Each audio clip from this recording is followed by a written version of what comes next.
900 million US dollars box office gross, and the success is attributed to Paramount Pictures. So we are going to number 7. Number 7, guess what? 20th Studios, 20th Fox Studios, what we know as 20th Century Fox.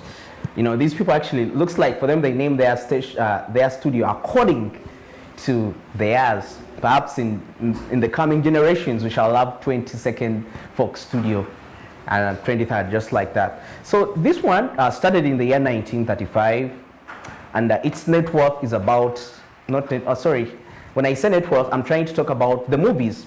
If you total up the gross movies on the box office which are being made by 20th Fox Century, it totals to about 25 billion US dollars. Yeah, so ever since this company came into existence, actually it was in 1935 when it came in existence, it's the total of the movies it has made have grossed to 25 billion US dollars. And maybe what I'd forgotten to tell you, it's a subsidiary company of Walt Disney. Man, Walt Disney is really a big company. Remember, it owns Marvel, and now it owns also 20th Century Fox movie. So if you remember that movie called was it Bohemian Rhapsody? Yes, it's one of the movies which really grossed so big on the box office, which was being made by 20th Fox. Also the series 24, Jack Bauer, Kiefer Sutherland. Is he Kiefer Sutherland? He must be. I confuse him with Wentworth Miller of Prison Break, simply because 24 and Prison Break kind of came up at the same time. But Kiefer Sutherland, 24, and that series promoted a phone brand known as Sprint. Because I remember I used to see, like, whenever I could be watching the series and they call perhaps an American government agent, then he picks up his phone, Sprint. I was like, oh my God, I think I need to check out. Actually, Sprint sales increased.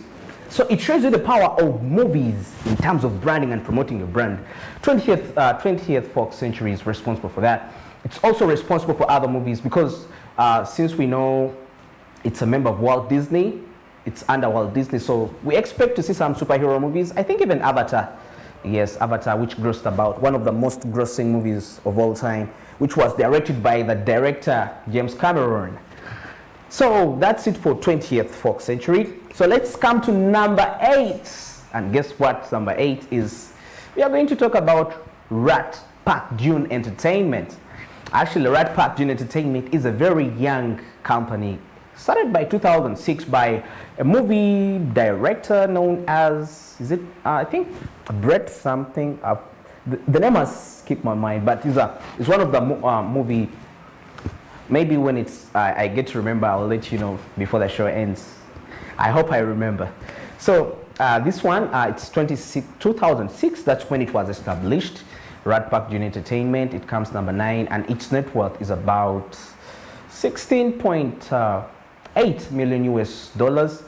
Okay, sorry, I confused it with the gross sales. When I say the 16.8 billion US dollars, I'm trying to mean that the movies it has made ever since it came into existence have grossed to about 16 billion US dollars.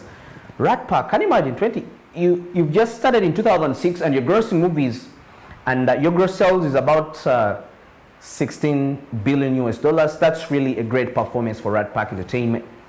Yeah, Rat Pack, we saw it making movies like Suicide Squad. You remember that movie? The X-Men. Yes, X-Men movies, Wonder Woman. Then there was,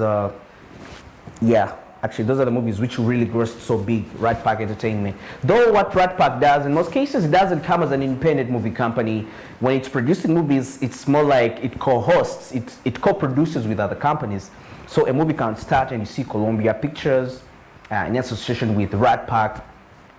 A friend of mine asked me one day that, what do these studios do? What they do actually is that they have a set of, let me say, cameramen, writers, producers. So, because movies is a big business in the United States of America, so they really invest so much. So they get, these are companies, from the camera crews to the producers to the writers, and then they make the magic and you sit down and watch and enjoy. So that's number 8, Rat Pack. Number 9, Guess what? Legendary Pictures. Yes, Legendary Pictures. This is also one of the young companies. It was started in 2000, Legendary Pictures, and it has sub branches. Well, there is Legendary Animations, Legendary. It has quite a conglomerate of channels. It's not only just Legendary Pictures. It's known for the movies. If you remember, the movie is titled, was it The Clash of the Titans, The Wrath of the Titans? Those are some of the movies which have been really gross big, and they have worked for the Legendary Pictures. I really like this because these people, actually, I used to think it only makes adventure movies. Movies concerning the Greek mythology, but I'm surprised that it's also engaged into action-packed movies. For example, we saw Dune, Legendary partnering with Warner Brothers Pictures. Yes, they made that movie Dune, and it's one of the highly grossing movies, as we shall see towards the show as we proceed with the show. Yeah, Legendary Pictures. So for it, ever since it started in 2000, the movies it has produced as a company have grossed to about 16.4. I remember the Rat Pack is 16.8, this is 16.4. 16.4 billion US dollars gross sales, so that's really quite a great performance. Legendary Pictures, when it's beginning, it's there is, I don't know how to explain it, but it's a golden sign with some four kind of, as you can see. So number 10, the last among the top 10 movie making companies is Relativity Media. Relativity, yes. Relativity Media was started, I think it's also one of the young, it's in the 2000s and above, the young movie studios. Yes, it's known for some of the greatest detective movies I've watched. Trust me, they really have nice content. You remember that movie called The Bourne Legacy? Yes, The Bourne Legacy. Though their movies didn't really gross too much, most of them, the average is in 500,000 million US dollars. Like, that's how they gross on the box office. But really, they have the substance. I've watched them. You need to really check them out. They are really so interesting.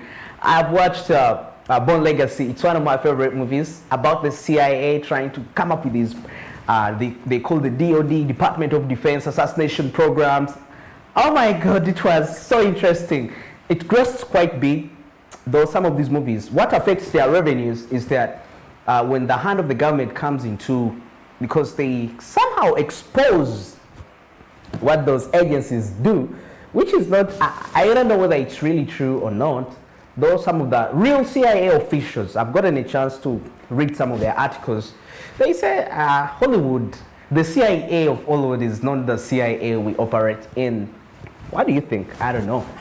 So that marks the end of the top 10 movie making companies. So now let's cross into the top grossing movies shortly, the movies that are really grossing big on the box office.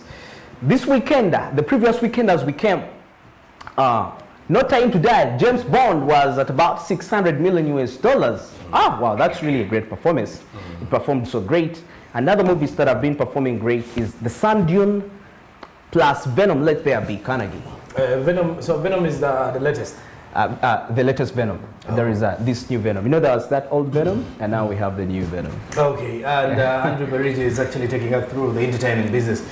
And to see the money from the movie industry, look at the money coming in from the top 5 companies, the top 10 companies, producing companies. The last week he started up with the top 5.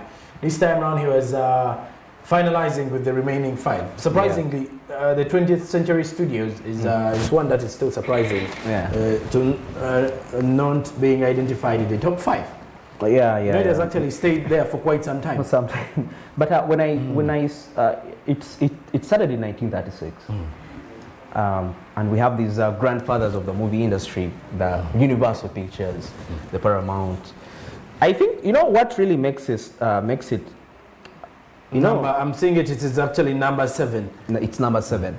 You know, these top media companies, movie companies, when you to search the people who own them, you know, it matters who owns the company. Okay. For example, Comcast, one of the top countries, top company, it's one of the leading internet provider in the USA. Cable channels, you know, this cable. When you try to search it, it owns Universal Pictures. So If it's one of the leading companies in the US giving people TV services, man, the CEO must be a billionaire. Okay. So that also determines the influence of a movie studio in the game. Who has the more money? Who has the more money? Okay. Because you may be making good movies. Because me, in my opinion, when I saw this list, personally, I love detective movies. And I was surprised that Rat Pack, which made the likes of X-Men, which we love so much, it's number 8. But then when I realized, when I look into the owner of Rat Pack is just one of the movie producer. Is actually, I've remembered the name, Brett Ratner. Okay. He's a movie director. So a movie director cannot have an influence like a billionaire CEO. Oh. So that's why. So that's what determines when we are ranked. Sometimes we look at the owners. That the ownership is very deep of these companies. I'm still trying to remember as we're winding up. Yeah. Which company was in charge of the Home Alone series? Home Alone series.